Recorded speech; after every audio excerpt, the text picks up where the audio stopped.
மதிப்பிற்குரிய நமது தமிழக முதல்வர் தளபதியார் அவர்களுக்கு என்னுடைய பணிவான வணக்கத்தை தெரிவித்துக் கொள்கிறேன். தேர்தலில் நாம் வெற்றி பெறுவதற்கு முன்பு நாம் பல வாக்குறுதிகளை கொடுத்தோம். அதில் போக்குவரத்து துறைக்கும் அதிக வாக்குறுதிகளை கொடுத்திருந்தோம். ஒன்று, போக்குவரத்து ஊழியர்களை கண்டிப்பாக அரசு ஊழியர்களாக மாற்றுவோம் என்றும், போக்குவரத்து துறை எந்த விதத்திலும் பாதிக்கப்படாது, தரத்திலும் தாழ்த்தப்படாது என்றும் வாக்குறுதி தந்திருந்தோம். அது மட்டுமல்லாமல் பழைய ஓய்வூதிய திட்டத்தை கண்டிப்பாக நாங்கள் ஆட்சிக்கு வந்து அமல்படுத்துவோம் என்றும் கூறியிருந்தீர்கள். மிகுந்த மகிழ்ச்சியும் சந்தோஷத்தையும் அன்றைய காலகட்டத்தில் நாங்கள் அளவளாவிய மகிழ்ச்சி அடைந்தோம். ஆனால் இன்று 5 ஆண்டுகள் முடிவுற்ற நிலையிலும் போக்குவரத்து தொழிலாளிகளை தளபதியார் அவர்கள் கண்டுகொள்ளவே இல்லை. இதில் வெட்கக்கேடான ஒரு விஷயம் என்னவென்றால், போக்குவரத்து துறையில் பணிபுரியும் 75% மேலானோர் தொமுச பேரவையில் திமுகவுடன் இணைக்கப்பட்டிருக்கிறோம் என்பதை தளபதியார் கருத்தில் கொள்ள வேண்டும். பாதிக்கப்படும் தொழிலாளர்களும் திமுகவை சார்ந்த தொழிலாளர்களே அதிக அளவில் உள்ளனர்.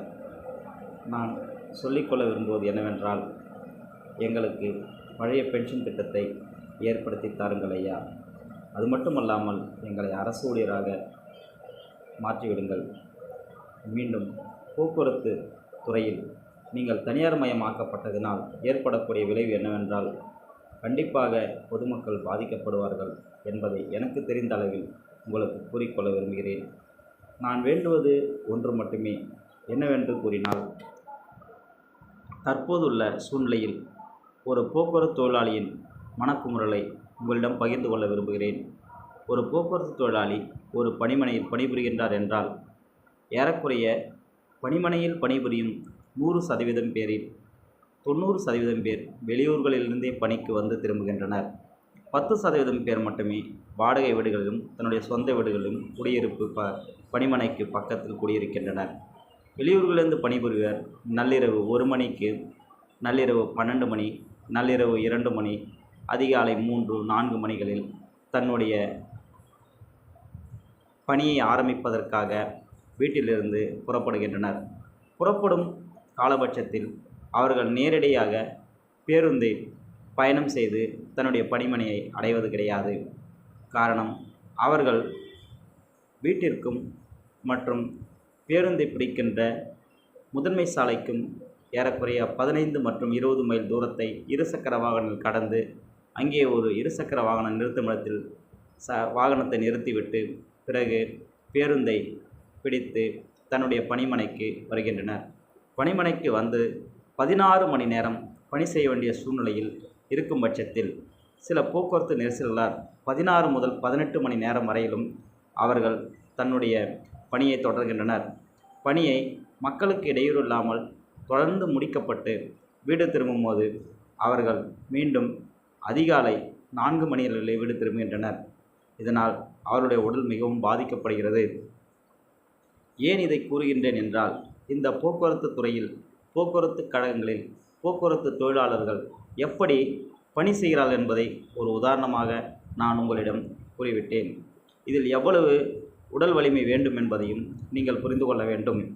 ஆனால் நமது போக்குவரத்து துறையில் பணிபுரியும் பணியாளர்கள், நடத்துனர் மற்றும் ஓட்டுநர், தொழில்நுட்ப பணியாளர்கள் இவர்கள் யாரும் முழுமையாக 60 வயதை பூர்த்தியடைந்து பணப்பலன்களை பெறுவதில்லை.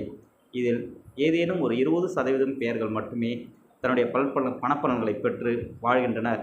அது மட்டுமல்லாமல் ஓய்வூதிய திட்டத்தையும் முழுமையாக இவர்கள் அனுபவிக்க முடியாது. காரணம், தான் பணி செய்யும் காலகட்டத்தில் சரியான தூக்கமின்மை, சரியான உணவின்மை, இந்த காரணங்களால் தன்னுடைய ராஜ உறுப்புகளான அனைத்தும் பாதிக்கப்படுகின்றன. ஒரு சிலர் இதய அடைப்பு நோயால் பாதிக்கப்பட்டு இறந்து விடுகின்றனர். ஒரு சிலர் பக்கவாதங்களினால் பாதிக்கப்பட்டு இறந்து விடுகின்றனர். இறந்த குடும்பங்களுக்கு உங்கள் அரசு மட்டுமல்ல, எந்த அரசுமே தன்னுடைய போக்குவரத்து துறையை சார்ந்த தன்னுடைய வாரிசுதாரர்களுக்கு வேலை வாய்ப்பை அளிப்பது கிடையாது. மிகவும் தாமதமாகிறது. அப்படியே அந்த போக்குவரத்து துறையில் பணிபுரிந்த பணியாளர் இறந்துவிட்டால் அவரது வாரிசுதாரர் ஒரு பொறியியல் துறையில் பட்டம் பெற்றிருப்பின் அவருக்கு அது சார்ந்த பணி தர மறுக்கப்படுகிறது. அவர்களுக்கு நடத்துனர் பணியோ ஓட்டுநர் பணியோ அது மட்டும்தான் கொடுக்கப்படுகிறது. எனவே ஐயா அவர்கள், எங்களுடைய தொழிலினுடைய கடினங்களை உங்களிடம் நான் தெரிவித்து விட்டேன். நீங்கள் உங்களுடைய வாக்குறுதிகளை நீங்கள் நினைத்தால் நிறைவேற்றலாம். எங்களுக்கு ஒரு தந்தையாக, ஒரு ஆசானாக நமது டாக்டர் கலைஞர் அவர்கள் எங்களுக்கு சில சலுகைகளை வழங்கினார். அவர் தன்னுடைய மனசாட்சிப்படி அவர் உயிரோடு இருக்கும் காலம் வரையிலும் எங்களுடைய போக்குவரத்துறை மிகவும் சிறப்பாக செயல்பட்டது. புரட்சித் தலைவி அம்மா அவர்கள் இதனை தனியார் மயமாக்குவேன் என்று சொல்லும்போது கூட டாக்டர் கலைஞர் அவர்கள் அதை அதிரடியாக கூறினார். நான் உயிரோடு இருக்கும் வரையில் இந்த துறையை நான் தனியாருக்கு தாரை வார்க்க மாட்டேன் என்றும், என்னுடைய ஆட்சி காலம் வந்தவுடன் போக்குவரத்து தொழிலாளர்கள் அனைத்து செலவை வழங்குவேன் என்றும் கூறினார். அவர்களுடைய வாரிசுதாரனான திரு தளபதியார் அவர்களே, கொஞ்சம் தன்னுடைய தந்தையினுடைய அறிவுறுத்தலை நினைத்து பாருங்கள். எங்களுடைய வாழ்வாதாரங்களை மேம்படுத்த செய்யுங்கள். நாங்கள் செய்யக்கூடிய வேலை மேசையின் மேல் அமர்ந்து செய்யக்கூடியதல்ல, எங்களுடைய உயிரை பணயம் வைத்து செய்யக்கூடிய வேலை. இதில் கடினங்கள் நிறைய உள்ளன. எங்களுக்கு கேண்டீன் என்று சொல்லக்கூடிய அந்த உணவகங்களில் சுவையான உணவும் வழங்கப்படுவது கிடையாது. நாங்கள் மிகவும் அல்லல்பட்டு இந்த பணியை செய்கிறோம். எனவே ஐயா அவர்கள், நாங்கள் விரும்புவதை தயவுசெய்து நிறைவேற்றுங்கள். என்னுடைய ஒரு விருப்பம் மட்டும் இது இல்லை, இது ஒரு போக்குவரத்து தொழிலாளர்கள் அனைவருடைய விருப்பமும் கூட. எங்களுக்கு வயது முதிர்ந்த காலத்தில் நாங்கள் அனுபவிக்கக்கூடிய பென்ஷன், பாதுகாக்கப்பட்ட அரசால் உறுதி செய்யப்பட்ட பென்ஷன் எங்களுக்கு தேவையில்லை. பழைய ஓய்வூதிய திட்டத்தை எங்களுக்கு நிறைவேற்றி தருமாறும் மற்றும் இந்த போக்குவரத்து துறையை தனியார் மயத்திலிருந்து காத்திடவும், போக்குவரத்து துறையை மீண்டும் புதுப்பொலிவுடன் ஆக்கிடவும் வழிவகை செய்யுங்கள். அது மட்டுமல்லாமல் போக்குவரத்து துறை சார்ந்த ஒரு அரசு துறையாக மாற்றி உத்தரவிடுமாறும் மிகவும் பணிவுடன் கேட்டுக்கொள்கிறேன். நன்றி, வணக்கம். ஐயா அவர்களின் மேலான கவனத்திற்கு தாழ்மையுடன் இந்த கோரிக்கையை வைக்கின்றேன்.